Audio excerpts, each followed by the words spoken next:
সুপ্রিয় দর্শক মন্ডলী, আসসালামু আলাইকুম। আশা করি আপনারা সকলে অনেক ভালো আছেন। দেশ এবং দেশের বাইরে থেকে যে আমাদের এই ভিডিওটি দেখছেন তাদের সকলকে জানাই আন্তরিক শুভেচ্ছা ও অভিনন্দন।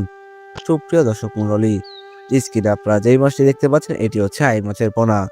এই মাছটি চাষ করার ক্ষেত্রে আপনারা কিভাবে লাভবান হতে পারবেন এবং এই মাছটি চাষ করার ক্ষেত্রে আপনাদের যে ধাপ অবলম্বন করতে হবে সেই বিষয়গুলো নিয়ে আজ আলোচনা করা হবে।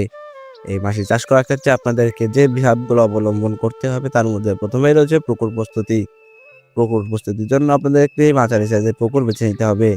সেই পুকুরে যেন আগাছা না থাকে এদিকে খেয়াল রাখতে হবে এবং এই মাছটি চাষ করার ক্ষেত্রে আপনাদের কিন্তু খুবই সতর্কতার সাথে চাষ করতে হবে। কেননা এই মাছটি কিন্তু খুবই শৌখিন মাছ।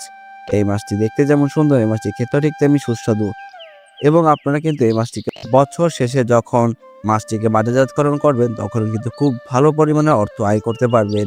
কেননা এই মাছটি কিন্তু বর্তমান বাজারে খুবই বেশি পরিমাণের অর্থর আয় রয়েছে। সুপ্রিয় দর্শক মণ্ডলী, এই মাছটি রয়েছে কিন্তু খুবই বেশি পরিমাণে চাহিদা। তাই আপনারা আজই আমাদের সঙ্গে যোগাযোগ করে এই মাছের পোনাটি নিন এবং আপনারা নিজেদের ভাগ্যের পরিবর্তন করুন। ধন্যবাদ।